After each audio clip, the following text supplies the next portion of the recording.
Perfect.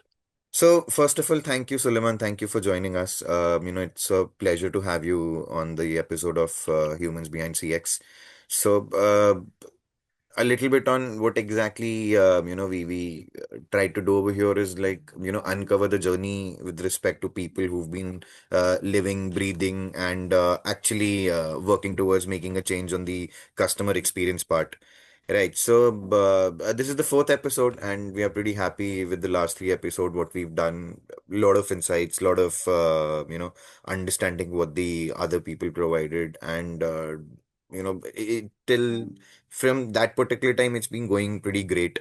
So first of all, again, thank you for joining, Suleiman, and it would be really great if you can just help us a little bit about yourself, a little bit about your journey, how you came across working in the customer experience domain, and your current organization to all those things. This will really help people to understand who you are and, what to look forward and what to ask from you, and if they have any kind of a doubt. Yeah, thanks, Jayesh. Firstly, thank you so much for having me. Really excited to be here. I think I could probably start my CX journey 10, 11 years back, completely outside what I studied. I did a Bachelor of Sciences and thought I'd be, somewhere in the scientific field, Hmm. but sort of fell into customer experience very early in my career. Yeah. And it grew from very traditional CX to now where we are sort of scaling premium experiences globally, identifying friction points, and using AI now to become a lever for speed, relevance, and consistency. I think it's changed a lot, but I've been very fortunate to work across a majority of industries, aviation, financial services, transportation, and now as the head of CX for 10 Lifestyle Group, which is a completely different industry, looking at partnering with financial institutions, to attract and retain wealthy and mass affluent customers through luxury concierge.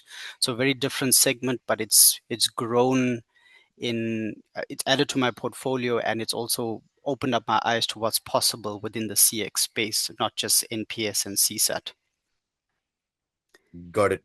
Thank you so much, Sullivan. Really helpful. So, for the rest of the people who've been watching us, so today we'll be diving into, something which is way beyond transformation, where every single person, as I mentioned, as we breathe and, talk about work towards the CX domain, nowadays, every single person, whether a child to someone who's around 60 years old, is, living and breathing AI, right, at this point of time. That's it. So we Yeah, we absolutely. actually wanted to delve into a particular kind of a thing which is more on the personal side of AI, like so how AI is redefining personal experience. So this is a kind of a topic which we've picked, and it'll be really great, Suleiman, to hear your thoughts on that, hear your like story, how exactly you've been redefining personal experience using AI. So you've been here in 10 lifestyle groups since some time, I guess, Suleiman. So like you've given us a little bit about your journey, you've given us a little bit about how you've intersected through in your life through CX and all that particular part. But if I talk about AI as a service, right, or AI as a tool, so how are you using AI at 10 lifestyle group in terms of transforming customer experience over there? Yeah, so I think when I joined 10, it's been over a year that I'm with 10 Lifestyle Group now. What really took me by surprise positively was the AI adoption from our very senior executives.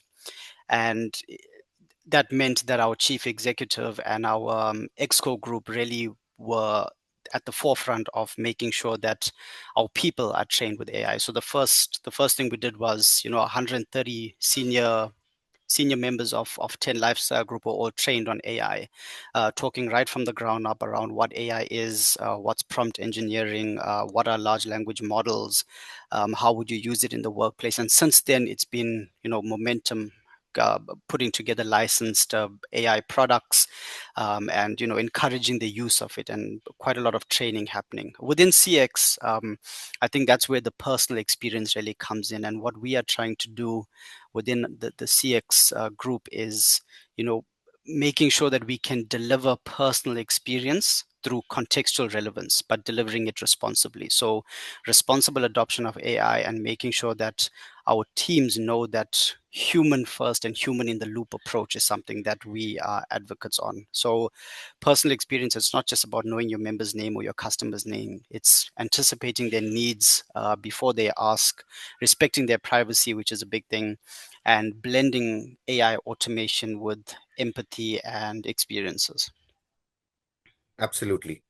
So, with this kind of approach, which you're coming down to, like, top to bottom approach, where the senior stakeholders are actually, implementing things first and then bringing it down lower in the ladder just to make sure there's a kind of a replication which we can follow. And, people actually get admired in terms of seeing the senior stakeholders doing something first and then, bringing it down. So that's a Yeah. very, great approach, Suleiman, and actually something which works, which I've seen working around. So, Suleiman, I'll take a step back in terms of understanding a little bit more on the personal experience part. So, if I talk about, so what does personal experience mean to you in today's AI-driven world? Yeah.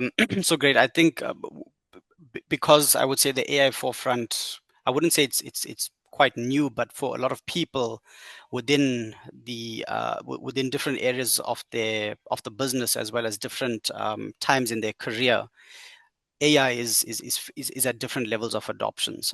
So that means that end users or members are also using AI. So for them to search something and get answers really quickly, it's easy. So for them to use a concierge company means that you already need to have the competitive edge around what you're giving your members.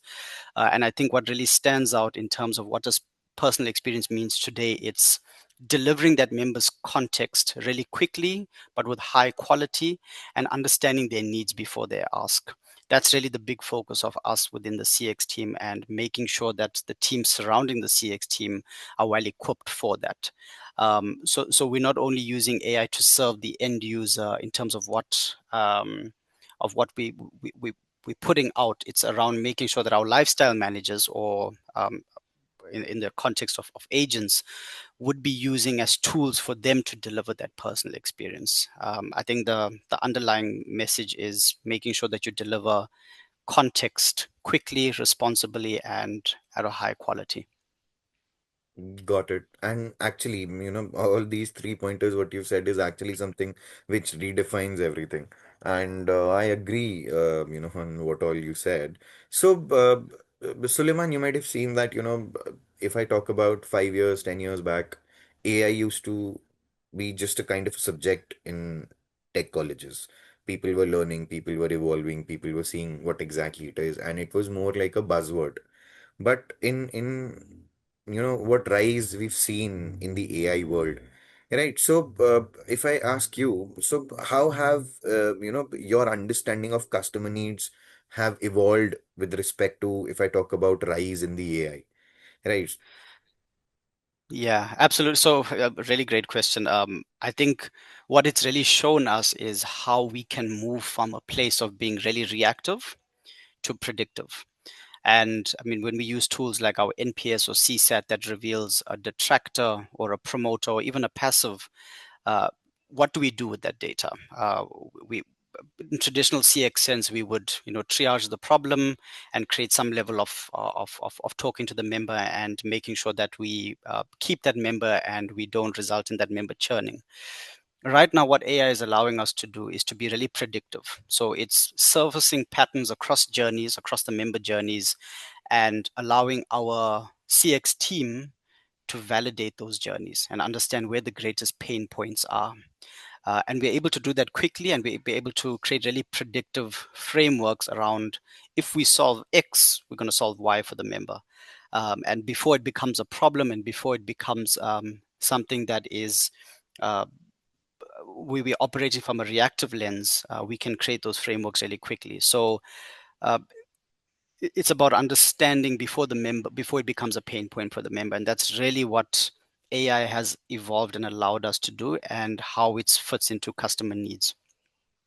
Got it, got it. So, Suleiman, if I'm talking about this predictability model, if we talk about these models which are actually giving you these kind of information, right? So, just out of curiosity, I wanted to understand that what all models, or approaches are you using in terms of these kind of aspects where you're segmenting the data and making a lot of personalization possible.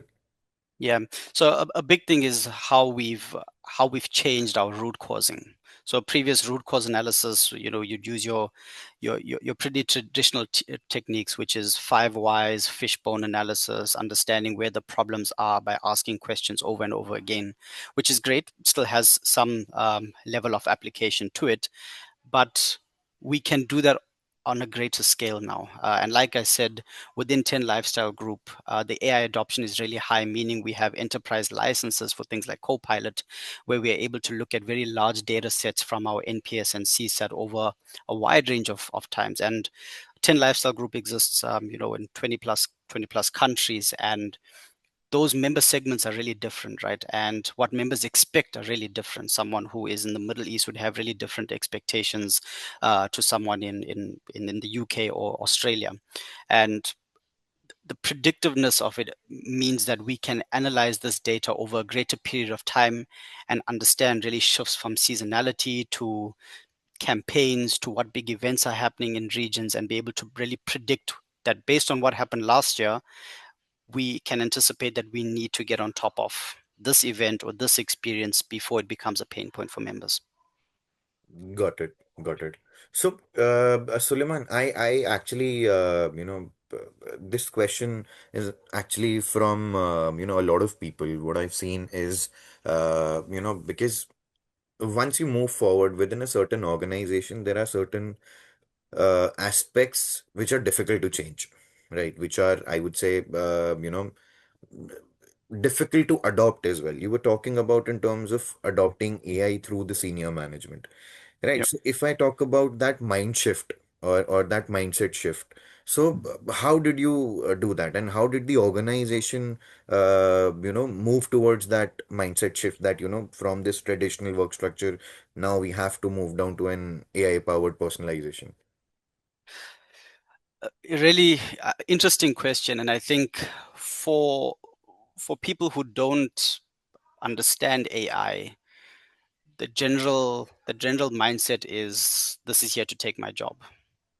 Or on the flip side, some organizations might be thinking of AI as a cost saver, where it can be used to make things cheaper, easier, better, faster. Within 10, that really wasn't the case because of the AI adoption really from the onset, like I mentioned, from senior leadership. But that doesn't mean it didn't come with the need for a mindset shift. And I think how we addressed that mindset shift was through really clear communication from our chief executive as well as our senior leadership team, where we held town halls with the entire organization, and we explained what's our AI roadmap and our AI adoption plans.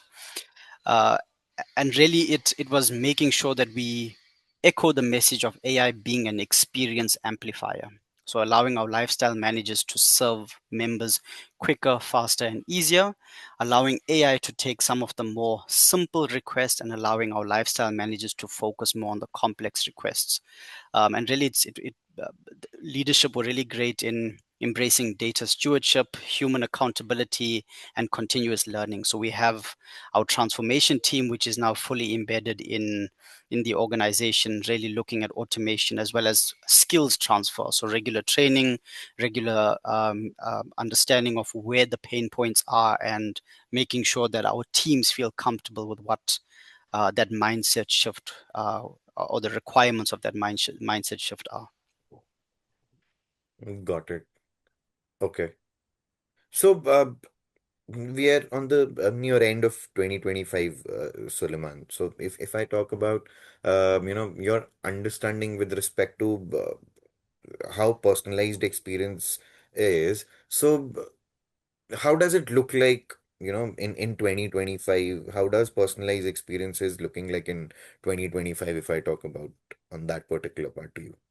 Yeah, I think 2025 was a really interesting year for us because we did some of these big changes where we rolled out AI training for, like I said, 130 plus people within 10.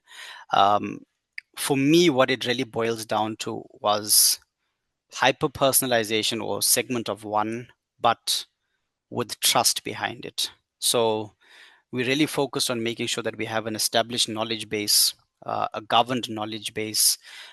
We identified signals on members, things like anniversaries, things like birthdays, things like important dates, and making sure that we curate the experiences around that.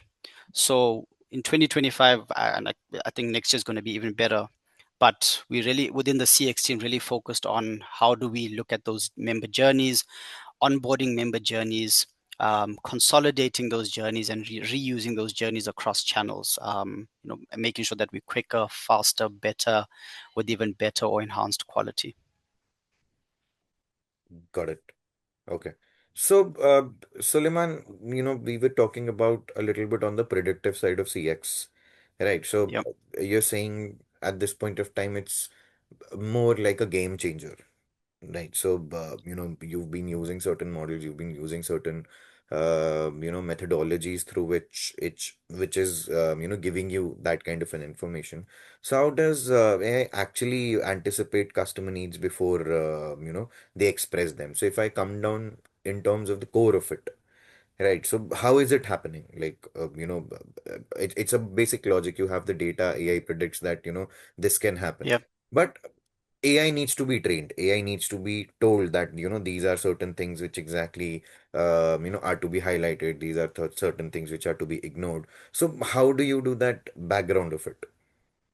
Yeah. So I think a lot of work is still currently happening where we're making sure our knowledge base is updated with relevant information because that's the only way that I mean we're a co-pilot organization. It's the only way co-pilot is going to be able to allow our lifestyle managers to get accurate information. So there's a lot of work happening with our transformation teams and our tech teams on making sure our knowledge base is updated with relevant and contextual information.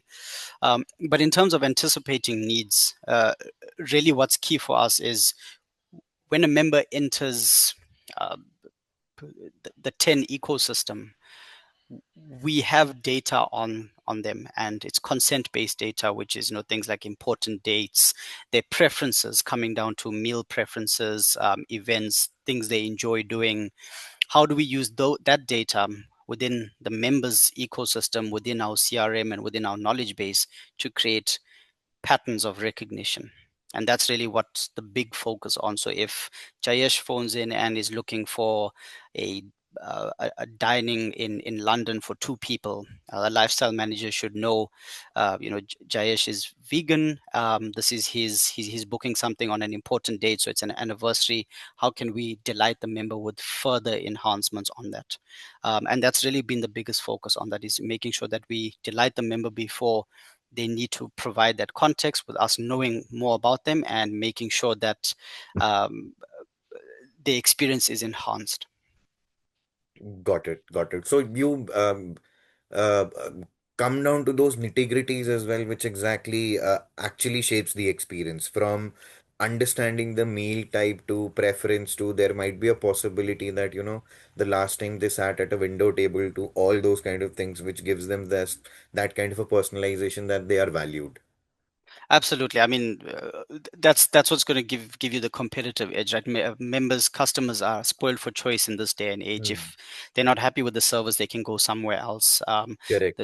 The competitive edge that we have is being able to curate those experiences, and a big technology push that allows us to, make sure we stand out. And we're big on feedback. So we're big on NPS, we're big on CSAT, we're big on positive and negative feedback. So when we look at the positive feedbacks we've received, we make sure that we are doing these things right. Got it. Got it. So, coming down to these predictive approaches, so, like if you have to balance these proactive services, so how do you handle the privacy concerns over here?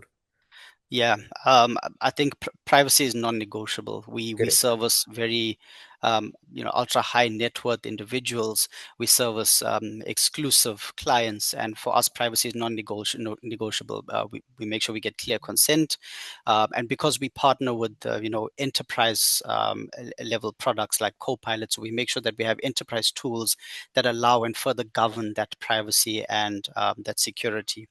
And we make sure that we also have a responsible AI policy, that we know within what grounds we should be operating and how do we control and make sure that the members' needs are balanced with the members' privacy. Well, not balanced, I would say privacy non-negotiable, and then serving the member needs post that. Got it. Got it. And coming down to the next part, like people l- talk a lot about, like a premium customer experience, or I would say premium service environments and these kind of things. So, in a premium service environment, where must human expertise remain non-negotiable? Uh, I, Going back to what we adopted within 10 Lifestyle Group was making sure that our teams are clear. The town halls were aimed at making sure that people understand how important their roles are. Um, so for us, any high touch interaction, still requires human expertise. Members ask for complex things sometimes, so complex itineraries remain an important point. Emotional moments when it's something that's high demand, where it's something that a member needs to speak to someone, we make sure that someone is available. And in situations where there's a crisis or where we need to handle crises, we make sure that our humans are able to to be available for members. What we're big on is making sure that AI provides the suggestions, curates the information really quickly, and that our lifestyle managers can then put that forward to members, and that they can create decisions based on the members' needs and preferences. So, Copilot, as its name suggests, really is the lifestyle manager's co-pilot in this instant, and we make sure that our high-touch interactions, our complex itineraries remain as important points for our members. Got it. Got it. So, Suleiman, we are talking about something where we are saying, like any AI agent or a human agent, should be partners over here, Yep. right? Other than someone overpowering someone else. So, how does an ideal partnership looks like between AI and a human agent? Yeah. So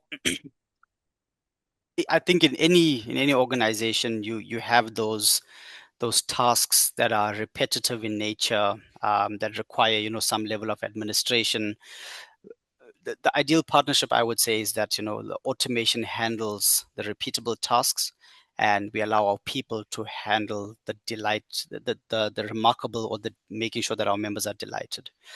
We I would say that AI should be accelerating and making the prep work faster, so we can deliver the same or even better quality to members through empathy and access, but AI makes it quicker to curate all of that information for them. So the ideal partnership is, making sure that the back-end curation and the back-end work is now delivered faster. The quality still remains, but we then can also now partner that with important signals and triggers for members.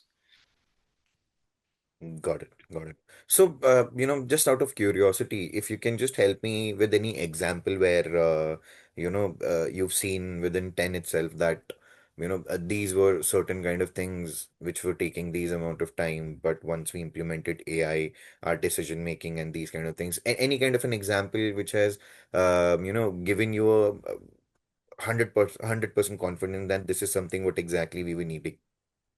Yeah, so like I mentioned, we're big on feedback. So, in preparation for this and, just making sure that I touch base with my team, my global CX team, uh, one of the things I looked at was trying to find really good examples to demonstrate this, where AI has enhanced decision making. And really, what stood out was, when members, like I said, have really complex itineraries where they want to fly in for a specific event, and they want to arrive at a certain time. They want to then, have some sort of curated experience to their hotel, and then from the hotel, dining options across several five-star establishments. that can typically take some time, right, to put together for a lifestyle manager to curate that experience. They could use best practice, they could use what members had seen before, but it can take time to get that together. A really good example is, our knowledge base and Copilot being able to summarize all of this members' this information that the member needs, and then summarizing it and then creating a curated best fit where our lifestyle manager can then vet and then make the judgment to pick the best fit. And really, the feedback and comments we got on that was this was really fast, seamless, and enhanced with exactly what the member wants. So really pairing speed of how we respond to members with keeping that bespoke and curated options. Got it. And talking about speed, what I've heard from people is that AI does bring speed, right? But if I talk about accuracy and relevance, so where does you think AI creates the biggest impact in service delivery, like whether speed, accuracy, or relevance? That's an interesting one. I think the biggest impact area would be, you know, right now what we're currently seeing is our internal workflows. So the research that our lifestyle managers would do, and I'm really focusing on our lifestyle managers, but it doesn't only touch that area. The rest of our business is also benefiting from those internal workflows. The CX team uh, being able to analyze and find root causes faster, preparing the reports, preparing our reports for our clients, our schemes, and for our internal stakeholders. Right now, the biggest impact area I've seen is basically speed and accuracy. Saving hours and making sure our teams can also focus on more proactive projects and tasks. Got it, got it. And coming down on the same segment, like we are talking about speed, and so with a lot of speed comes down a lot of errors as well, right? So how does AI help you reduce errors or inconsistencies that happen in human-only environment? Yeah, so I think human error is natural. But what we've seen in terms of error reduction is AI is able to standardize content for us, whether that's how we present information to a member. It's also able to flag inconsistency. So what we are giving our co-pilot can return and tell us something doesn't look right here, or something isn't adding up based on what the member wants in terms of their travel dates or their dining options versus what we are curating. And it makes sure that we can pick up those errors before we give it to the member. And also it ensures compliance, right? So basically big on privacy. So AI is helping us um, in reducing errors. But really the key here is that our teams are empowered to make sure that their review remains final. So whatever the AI is picking up, there's a leg of human review that's needed before that goes to a member. Got it, got it. Again, like it's more like a partnership over here that whatever results That's AI it. is bringing in, there's a human touch to it in terms of understanding whether how priority based decision needs to be taken, right? So Yeah, that's it. coming in terms of the decision making part, like so how is AI actually, reshaping those decision making within your CX team? Whether if I talk about those frontline to leaderships, you know, all the parameters where you're actually, you've implemented AI, you're talking a lot about in terms of, leadership adopting it. So how does that change their decision making? Yeah, frontline. I think that the biggest one from a frontline perspective is faster access to knowledge. That's from our lifestyle managers within the CX team. It's really allowed us to service our stakeholders. I think as a CX department, we're a support department, so it's allowed us to service our stakeholders a lot quicker. Root causes happen faster. Uh, we're able to triage detractors in our NPS quicker, faster, and easier, and get it to the right teams quicker. There's a lot of work on making sure that we understand that a member's journey, they won't specifically highlight every single problem they had. They will highlight the biggest one they've had, and for us to understand and get to what the biggest problem is and get it to the right area and reduce it and create predictive frameworks before it happens again. That's what it's really allowed our CX team to do.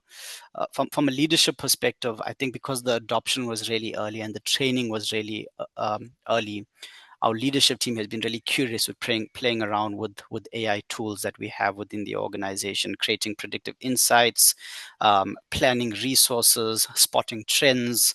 I think even simple use cases like using AI to create better looking presentations or presenting data in a more friendly manner. And I think that really comes down to really early adoption. So leadership has also really adopted some of the use cases that wouldn't typically or traditionally used by leadership, but the curiosity is there, which is really great. Got it, got it. So, Suleiman, if we talk about, I as an individual or anyone who's there working in the CX team, right? So, to thrive within this AI augmented environment, what all new skills a person needs working in a CX team? I think there's still a need for those traditional skills to remain. Let me start with that. So things like data literacy is really important for you to be able to question your output. I think every AI tool will have a disclaimer saying, AI can make mistakes, check your work. So it's important that from a CX perspective, the traditional skills are still there in terms of data literacy, uh, being able to spot trends, being able to look at a process and see how you can optimize it. But I think in terms of new skills, um, things like prompt engineering, how to create a really good prompt. Why should a prompt be structured in this manner? What outputs can you expect with a prompt of this quality? Ethical reasoning, understanding what you should be giving AI versus what you should be holding off on. Data storytelling, understanding AI outputs, looking for errors. Um, I would say the traditional things like data literacy, curiosity, process optimization is still there, but now being able to work with your AI tool to create better prompts and to be able to question the outputs is really key. Got it, got it.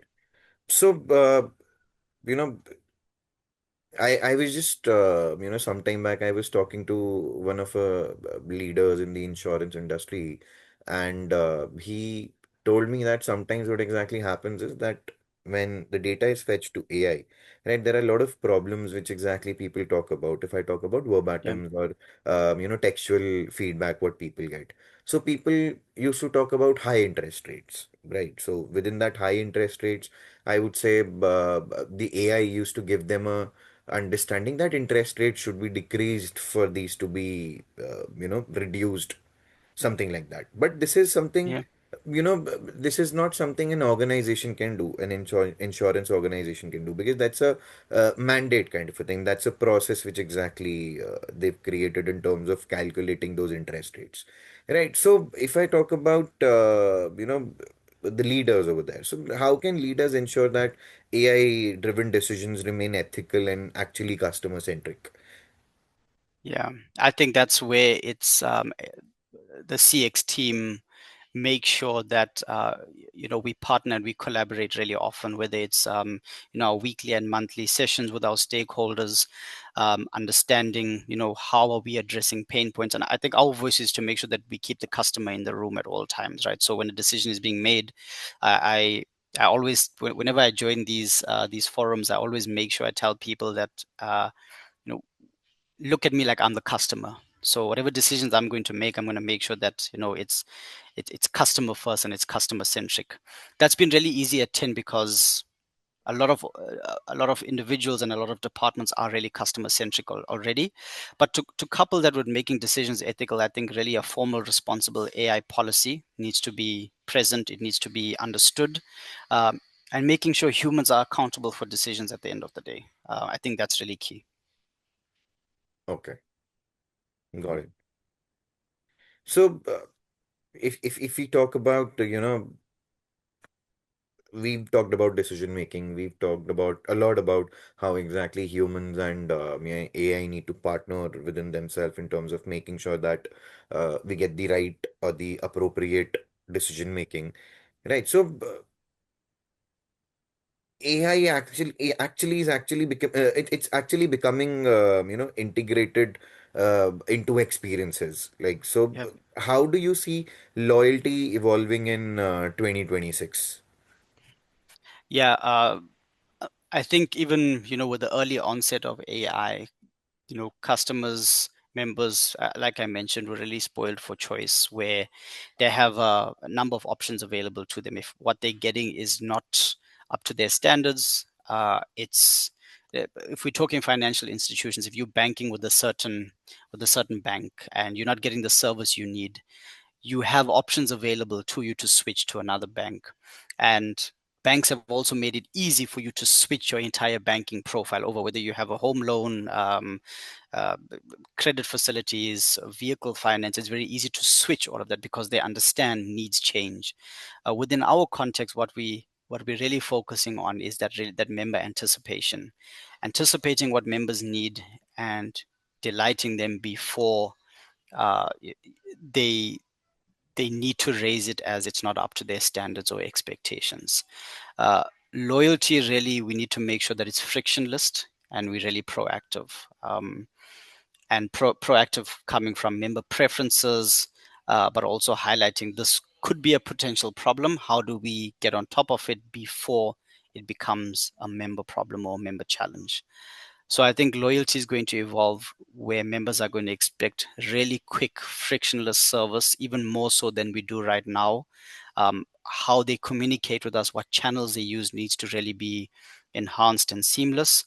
And I think that's really going to make a difference between, how you attract customers and how you retain and create that loyalty. Okay, fair point. So, Suleiman, one thing, because see, this is where exactly I feel, um, you know, I'm still confused in terms of as someone who's working in the CX industry. I sometimes gets confused myself that how exactly if we talk about HNI clients, if we talk about high value customers, Yeah. right? So, how do you think AI will redefine these, premium engagements with those high value customers? Because if I talk about any person who's investing, crazy money somewhere with respect to any kind of a wealth manager, they won't listen to an AI. They would definitely want a Yeah. person sitting in front of them, right? Even if I talk about any service you talk about, when we talk about high value customers, there has to be a personal engagement over there. So how do you think AI can redefine these kind of premium engagements, whether it can or whether it not? Like, your opinion on that. Yeah, I think really interesting question, Jayesh. But I think the customer personas, which I think any good or skilled CX practitioner will understand why a persona is so important, and understanding your customer segments and personas are important because, like you said, someone who is really ultra high net worth might not want to speak to an AI, might want to speak to a person. The person they speak to needs to have tools enabled to them to make sure there's zero friction. So although I want to speak to a person, if that person is using AI or Copilot, it should it should enhance their service to that individual or that member. So really delivering zero friction, hyper relevance, and making sure you deliver what you deliver to members really responsibly. And I think the customer persona and the customer segment really dictates that, where you could have someone who is a tech millionaire or has a tech startup, and he wants to speak to someone, or he doesn't mind speaking to an AI agent, as long as it delivers the same level of experience or even better than it would be than picking up and speaking to their personal banker. So I think the underpinning uh, statement is making sure it's zero friction, hyper relevant to the member, and delivered quickly and responsibly. Okay, got it. So, Suleiman, we were majorly talking about either an end customer, even if you're talking about any client. We were Yeah. talking about individuals within the organization, how they should, use AI, how they should implement these kind of things. But if I talk about brand as a whole, Like, Yep. I understand a brand needs to adopt AI for being there, providing those kind of services to, on the speed basis, accurate kind of an information should flow, those kind of things. But apart from that, if I talk about, what should brands do, be doing now to prepare for AI-led loyalty and premium CX models? If I talk about those kind of lines, I get it. Adoption is one part, using it Yeah. in one part, but how on the other side of the scenario they should do these kind of things using AI as a model or those kind of things. Yeah, I think depending on what brand you are and where you are in your life cycle, I think the one thing that I would say, is key is investing in governed knowledge for your people. So it, it's it's it's a given that you have people in your organization, they're going to use AI to certain degrees. Someone is using ChatGPT to edit their email, someone is using it for more complex tasks. The minute you don't have governed knowledge on that, you don't know where your people are and you don't understand what levels they are trained on. So for me, what really key is making sure that governed knowledge is in place, um, and making sure humans understand their importance in that. So I really have I really have a good experience of speaking from on what 10 had done, and it was in that it was governed knowledge, and it was making humans understand their importance in AI, and that's worked really well so far. I don't think it depends on how big you are as an organization, but I think governed knowledge is the starting point so that you understand where all of your team members are in terms of AI competency. Because to be quite honest, I think organizations should have already started adopting it. And the best time to do it is now. Okay, sure. So, a little bit, a couple of questions on a rapid fire level Yeah, before we, close this podcast. So, whatever comes in your mind, one word answer, nothing more. Just go for it and say whatever you have in mind at this point of time. sure. Yeah, So, what's your favorite AI tool right now? Copilot. Okay. One misconception about AI in CX you want to bust. Mm, AI is not meant to replace humans. It amplifies their work. Okay. So the most underrated AI use case in experience. Underrated use case. Uh, Retrieving knowledge from a knowledge base and prepping that. I say Okay. it's underrated because it's you don't see it, you just see the end result. But if it's done properly, it's really great. And one most important question. Human or AI, who wins? um, I think AI scales and humans create the magic behind it. Okay. Sure. Fair point. So, thank you so much, Suleiman. This is all from my side. If you have anything, if you want to ask something or Yeah. you want to tell something to all those people who are actually there looking at us. So, any one thing you would suggest them that that uh, anything from your side which can help them. Yeah, from my side, I think I've been very fortunate to lead a global team at different levels of AI competency. Not only has it taught them something, it's taught me something. And what it's really taught me is that people's comfort zones are going to have to expand in this AI adoption time that we are living in. And I think it's important to really expand your comfort zone, and explore these use cases. Be curious around what it can do for you, and don't operate only in treating it as a Google search replacement. See what else it can do for you, how it can make your life easier. And I think people are afraid that AI is going to replace them. But if you are AI competent, you'll always have a place to use AI to your advantage and to make sure that what you're putting out there, um, comes with best practice. So I think that that's something that I've learned and something that, I'm going to continue upskilling myself. I think I haven't upskilled enough on AI, but I've been fortunate to be surrounded by individuals who are very AI driven, family members, friends, colleagues. And I enjoy having these discussions with them around how they are using it. And it's very cool to see some of the use cases. I've got a friend who uses a premium chat GPT, as an everyday tool for him. He uses it to redesign some of his things in his house.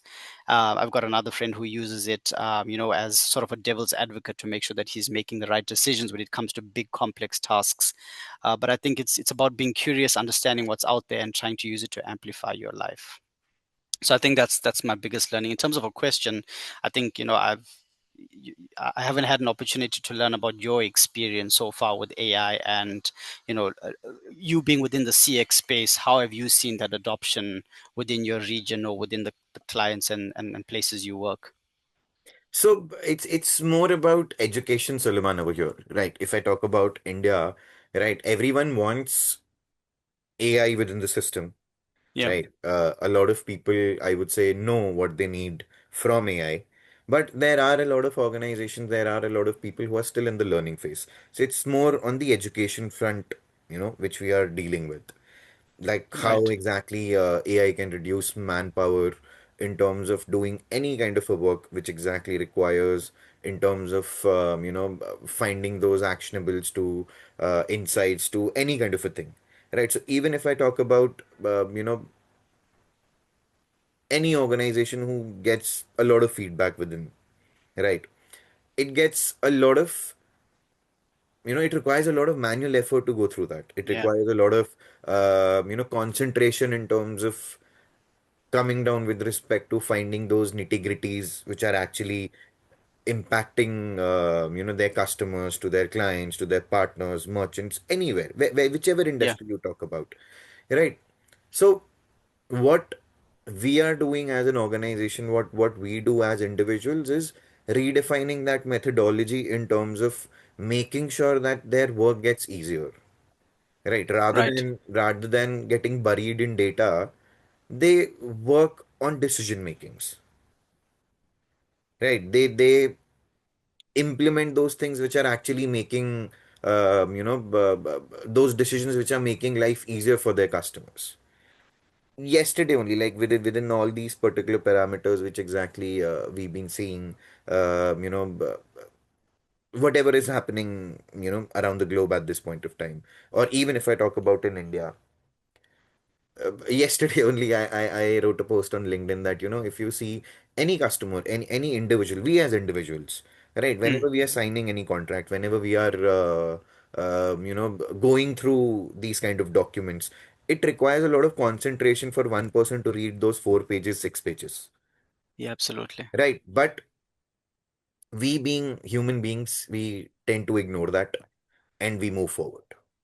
Yeah, But whenever there's a problem which happens, right? Whether it's 2 a.m., whether it's, early morning, whatever time it is, we can actually write paragraphs on it, what exactly the problem was, what happened with me. Even if I talk about going to a restaurant, I can write pages if something goes wrong. right. So at that point of time, I have that concentration, I have that time, I have that everything which is required, Yeah, right? But while doing that contractual thing, I'm more on an ignorant front. So, see, I understand that, for any kind of an organization, what CX should be, even if I say AI coming into place, giving you those kind of understanding, empathy is something which is actually redefining customer experience, what I've seen. So yeah, if I talk about me as an individual, if I'm doing any kind of a job, whether for an organization, for a customer, or anyone, all I'll work would be just, you know, making sure that a person who already has 99 problems in their life, I don't become the 100th. you're not the hundredth problem. Yeah, Yeah. exactly. I would try to make that problem 98 rather than 100. Yeah, So within my process as an organization, within my process as a individual, I will try to make that life easier for a person one yeah. step at a time. Got right? So it. that is, I would say, CX is. Yeah. Yeah, interesting. I fully agree with you. I think it's a difficult space to balance, member existing problems and not creating a new problem. But I think it's only going to get better from here with how AI adoption grows and is enhanced. So I think it's going to be an interesting space. I think it's the best time to be in CX, to be honest with you. Absolutely. I totally agree on that. Yeah. Okay. No, thank you for that. Thank you, Suleiman. Thank you for such a powerful discussion. Your insights has actually made it clear that AI is actually not replacing any human touch. It's just amplifying it, redefining it and making every interaction more meaningful. So, Yeah, but that's it. thank you for providing this kind of a knowledge to us, Suleiman. And everyone who's watching, thank you for watching us. And again, I would say I totally understand that, dashboards to any process knowledge to everything that is required in terms of implementing any decision making. But again, one step at a time, if you just remove one pain point every time whenever you're interacting with a person or interacting with the customer, I would say they'll be your fan. Yeah, that's it. Fully agree with you. Thank you for having me and inviting me to this. It was a lot of fun. Thank you, Suleiman. Thank you so much. Thanks. Take care. You too. Bye. Bye.